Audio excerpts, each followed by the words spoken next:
Aux dernières nouvelles, vous avez moins confiance en moi qu'en votre banquier. Vous me reprochez d'être une vendue, une menteuse, voire même une journalope. Avec ma course au clic, je vous parle mal et je vois le monde en sens unique. Récemment, j'ai participé à une aventure éditoriale dans laquelle j'ai pleinement ressenti cette violence et cette haine à l'égard de ma profession. Vous y êtes allé un peu fort, mais vous aviez sans doute raison.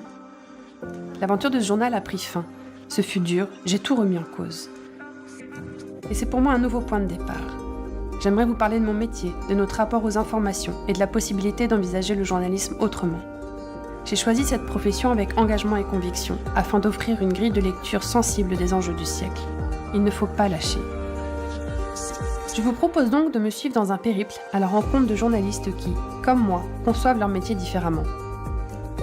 Conscients du ras-le-bol généralisé à l'égard de la presse, ils changent de posture et apaisent notre rapport au monde. Ils ne cherchent pas à aller vite pour être les premiers sur un scoop, ils prennent le temps de la pédagogie et de l'écoute.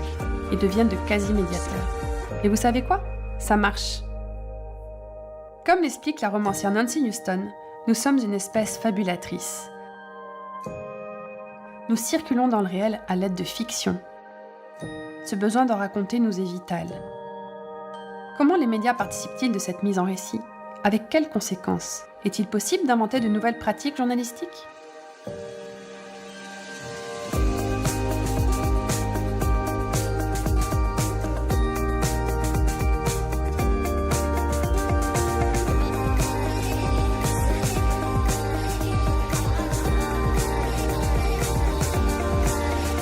Avec les médias Le Monde et moi, je vous propose une introspection aussi personnelle que collective sur notre rapport aux médias, au monde et à l'avenir de ce qu'il nous faut soigner plus que jamais.